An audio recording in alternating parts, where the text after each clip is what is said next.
क्या bank Nifty इस range को ब्रेक कर सकता है जो इस वीडियो के अंदर मैं दिखाने वाला हूं?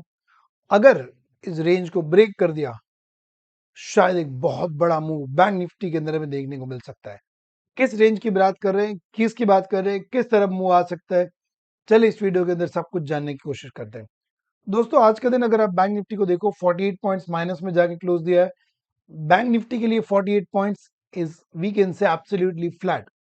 सिर्फ 0.10% माइनस में जाके क्लोज दिया। हालांकि अगर आज की आप कैंडल देखो, there was a huge gap up तो नहीं कह सकता हूं, but there was a gap up and then market fall। Nifty में भी यही हाल है। कहीं ना कहीं मार्केट के अंदर ऐसा कुछ हो रहा है दोस्तों कि बेयर्स मार्केट को गिराने की कोशिश कर रहे हैं, बट बुल्स अभी तक तो जीतते आ रहे हैं। क्या आगे भी ये होगा या बेयर्स मार्केट को गिरा देंगे? आपका क्यों लगता है? आपका व्यू कमेंट बॉक्स में जरूर लिख के बताना। आपका व्यू मेरे लिए बहुत ही ज्यादा मायने रखता है। देखिए दोस्तों, अगर आप पिछले 4 दिनों की कैंडल देखो तो आपको यहां पे नजर आएगा कि बैंक निफ्टी इस रेंज के अंदर फंसा हुआ है, और वो रेंज है ये। देखिए, यस, पिछले 4 दिनों से एक ही रेंज के अंदर दोस्तों बैंक निफ्टी फंसा हुआ है। मेरी मेरी एक थियरी तो छोड़ दो, जनरली प्राइस एक्शन की थियरी ये कहती है कि जब भी कंसोलिडेशन होता है, मतलब एक रेंज के अंदर साइडवेज हो जाता है और उसके बाद उसका ब्रेकआउट जब आता है ना, तो जबरदस्त ब्रेकआउट आता है। दोस्तों, आपको क्या लगता है किस तरफ ब्रेकआउट आएगा? बुलिश ब्रेकआउट या बेरिश ब्रेकआउट? कुछ भी लिख सकते हो, राइट? रेंज के अंदर बंधा हुआ है, किस तरफ ब्रेकआउट आएगा, बुलिश या बेरिश? तो दोस्तों, हम इसी बात का इंतजार करेंगे कि कब बैंक निफ्टी इस रेक्टेंगल से बाहर निकले। जब इस रेक्टेंगल के बाहर निकलेगा, हम एक अच्छी ट्रेड की उम्मीद कर सकते हैं दोस्तों।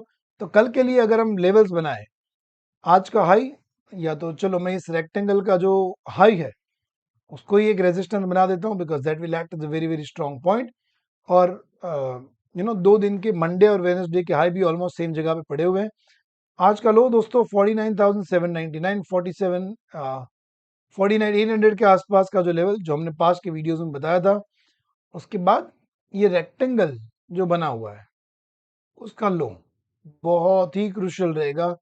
अगर ये रेक्टेंगल का लो ब्रेक करके बैंक निफ्टी इस रेक्टेंगल के बाहर 15 मिनट सस्टेन करता है, देखिए 15 मिनट सस्टेन करना बहुत जरूरी है।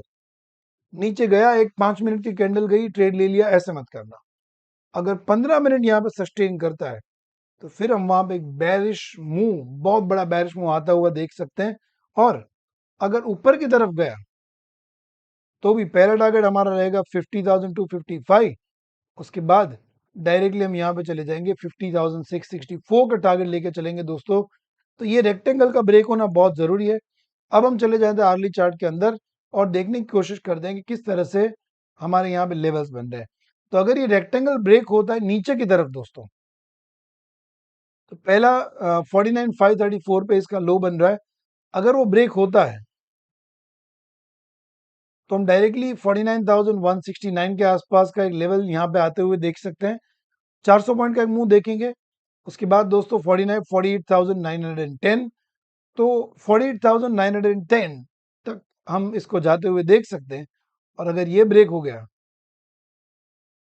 तो फिर ये यू नो 48,910 से 48,600 ऑट तक के लेवल तक जा सकता है। तो यहां तक मैं नीचे की तरफ प्लानिंग कर रहा हूं दोस्तों।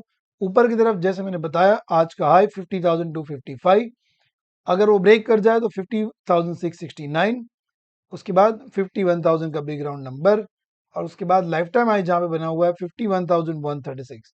यहां तक के लेवल में ऊपर के लिए प्लान करें हैं। लेवल का इंतजार करना। इंडिया वीक्स 13 हो चुका है, वॉलेटिलिटी कम है, और जनरली जब वॉलेटिलिटी कम होती है तब पैसा बनाना डिफिकल्ट होता है।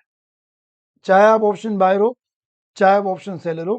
बायर के लिए डिफिकल्ट होता है क्योंकि मार्केट में मूव ही नहीं आता है, और सेलर के लिए डिफिकल्ट होता है क्योंकि मार्केट में प्रीमियम ही नहीं होता है। तो low VIX, low volatility is a danger sign for buyer as well as seller. अगर आपको मेरी बात समझ में आई हो कि बायर के लिए क्यों प्रॉफिटेबल नहीं है, क्योंकि मार्केट में मूव ही नहीं है। बायर को चाहिए, ऑप्शन बायर को फास्ट मूव आए, ऑप्शन सेलर को चाहिए कि कंसिडरेबल प्रीमियम हो। जब वॉलेटिलिटी कम हो जाती है तो प्रीमियम से कुछ नहीं बचते हैं, सेलर के लिए it doesn't become a lucrative deal. तो मेरी बात समझ में आई हो, type understood in the comment box. मिलता हूँ नई वीडियो के साथ, तब तक के लिए इजाजत दीजिए। बहुत बहुत शुक्रिया। God bless you.